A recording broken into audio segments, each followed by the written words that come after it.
کی درستی کرا سکیں. پھر اس کے علاوہ قرآن کریم کی بہت سی آیات کی اس کو شدھ بدھی کوئی نہیں. وہ لفظی ترجمہ تو کر دے گا مگر معنی کوئی نہیں نکلیں گے.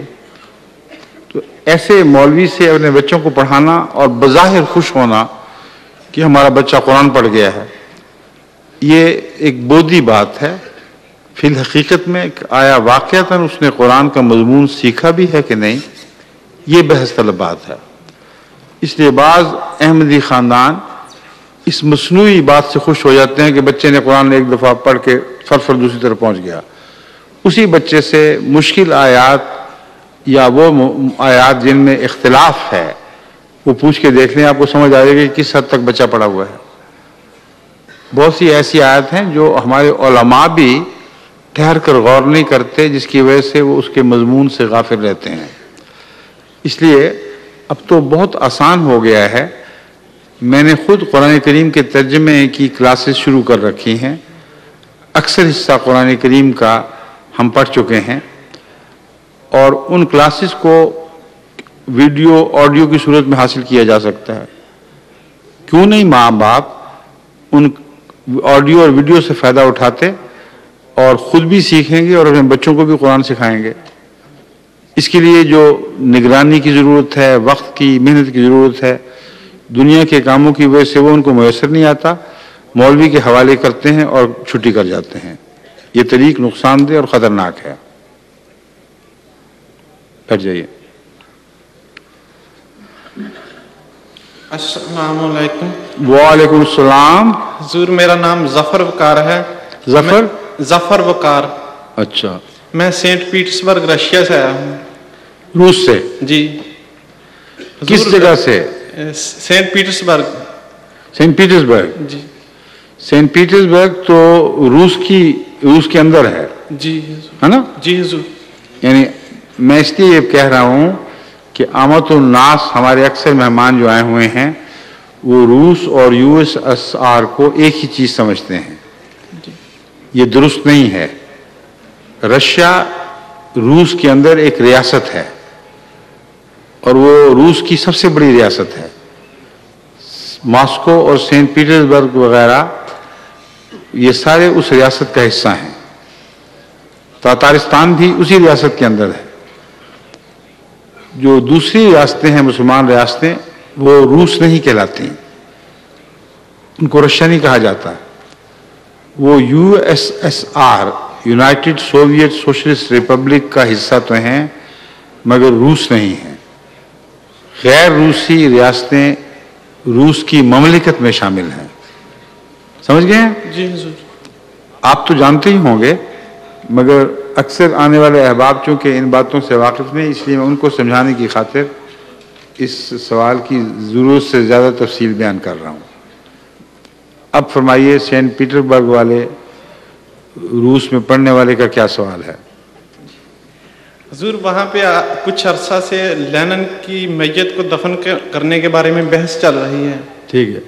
اس بحث کے حوالے سے وہاں کے مستقبل کے بارے میں کچھ روشنی ڈال دیں. قرآن کریم میں کہیں نہیں لکھا ہوا کہ لینن کی لاش دفن ہونی چاہیے کہ نہیں. یہ روشنی ڈال سکتا ہوں. اور سوال ہے تو کریں، معین کریں سوال. واپس آ جائیں اوپر. اس سوال کا تو یہی جواب ہے. اگر آپ کے ذہن میں کوئی اور بات تھی تو وہ پوچھیں، یہ میں آپ کو کہہ رہا ہوں.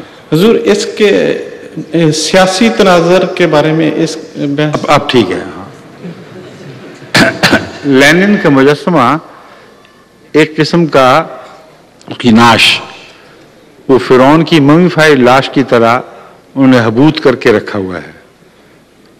اس کے متعلق بہت سے ایسے غیر کمیونسٹ خیالات سے متاثر لوگ ہیں جن کو عموماً بیرونی طاقتیں ابھارتی ہیں. وہ انہوں نے یہ شوشہ چھوڑ دیا ہے. تم نے کیا فضول سنبھالا ہوا ہے اس مجسمے کو، اس کو دفن کرو. اور جس طرح لوگوں کے بت کافی ہوتے ہیں، لینن کا بت بھی دکھانے کے لیے کافی ہوگا. لیکن اس ذریعے سے بعض بیرونی حکومتیں یہ سمجھتی ہیں کہ لیننزم نہیں بلکہ مارکسزم دفن ہو جائے گا، اور اسی خیال سے اس کی مخالفت بھی ہو رہی ہے۔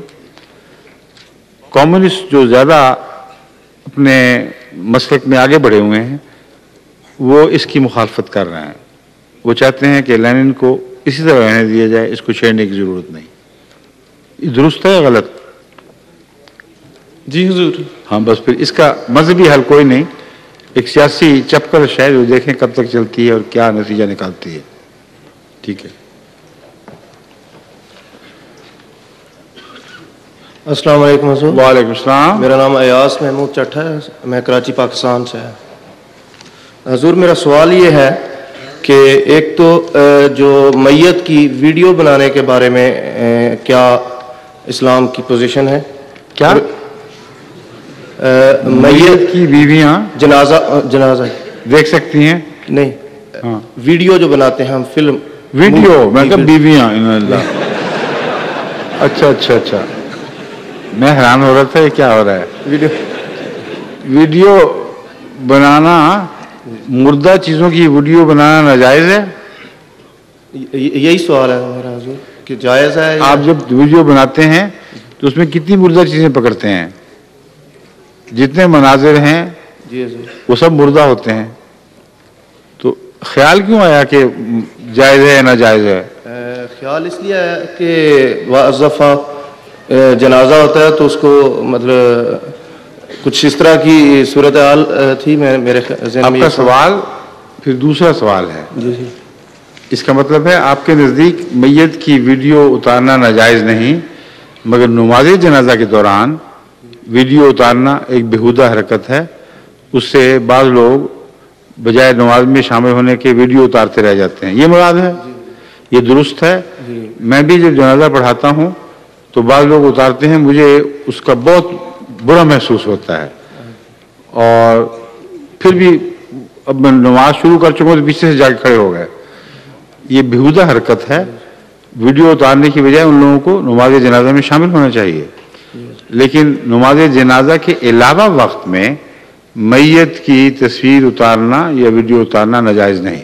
ٹھیک ہے جی حضور۔ حضور اس کے ساتھ یہ سوال تھا کہ بعض غیر احمدی دوست جب تعزیت کے لیے آتے ہیں میت پہ تو وہ کیا کرتے ہیں؟ میت پہ جب تعزیت کے لیے آتے ہیں تو اس وقت ہاتھ اٹھا کے دعا کرتے ہیں، تو بعض دفعہ وہ گروپ کی صورت میں آتے ہیں، تو احمدی اگر کسی کا جنازہ ہے تو اس صورت میں بھی آتے ہی کہتے ہیں کہ چلیں ہاتھ اٹھا لیں اور دعا کریں۔ دیکھیں، دعا جو ہے بمقصد ہونی چاہیے، جی دعا دکھاوا نہیں ہونی چاہیے۔ جو بھی ایسے گروپس کے ساتھ یوں کرے گا اور یوں کرے گا، وہ محض دکھاوے کی خاطر یہ بتانے کے لیے کہ ہم آپ کے ساتھ آپ ہی کی طرح رسمیں کرتے ہیں، ایسی حرکت کرے گا، اصولاً یہ بات غلط ہے۔ جو انسان کسی میت کے لیے دعا کرتا ہے وہ گھر بیٹھے بھی دعا کر سکتا ہے اور وہاں اپنے طور پر کر سکتا ہے، مگر ساری مجلس کا ساتھ اٹھا دینا اور فوراً گرا دینا یہ درست نہیں ہے، یہ رسم و رواج ہے۔ خدا تعالیٰ کو اس قسم کی دعاؤں میں کوئی دلچسپی نہیں ہوتی۔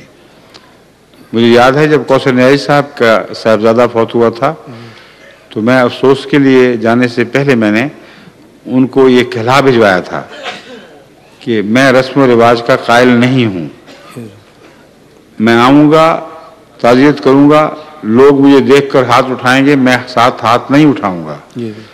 اگر آپ کو یہ منظور ہے تو میں آتا ہوں، ورنہ نہیں آتا۔ انہوں نے مجھے کہلا کے بھجوایا، میں اپنے سب ساتھیوں کو بتا دوں گا کہ اس بنا پر یہ آنے والا رسمی دعا نہیں کرے گا اور میرے بچے کی ویسے خیر چاہے گا، اور چاہے تو اپنے طور پر دعا کر دے۔ چنانچہ کوئی خرابی نہیں ہوئی۔ بس ایسے آنے والے جن کا اکثر علم ہوتا ہے ان کو کہلا بھیجیں، ان کو بتا دیں کہ یہ وجہ ہے ہم اس رسم و رواج میں نہیں پڑھتے، آپ نے دعا کرنی ہے اپنے طور پر کریں، مگر یہ ہاتھ اٹھانا اور گرانا اور ایکسرسائز ہے جس میں کچھ بھی نہیں کہا جاتا، اس بات کو آپ چھوڑ دیں۔ اور اگر حضور اسی وقت آ کے کہیں تو پھر انکار کر دینا چاہیے اسے؟ کیا انکار؟ مطلب جیسے آتے ہیں آپ کے پاس، انکار کا سوال ہی کوئی نہیں، پوچھتا ہی نہیں آپ سے کوئی، وہی تو کھڑے کر دیتے ہیں، تو آپ ساتھ کریں یا نہیں؟ انکار کیسا؟ آپ اگر ہاتھ نہیں اٹھائیں گے تو نہ اٹھائیں، کوئی زبردستی تو نہیں آپ کے ہاتھ چھڑے گا۔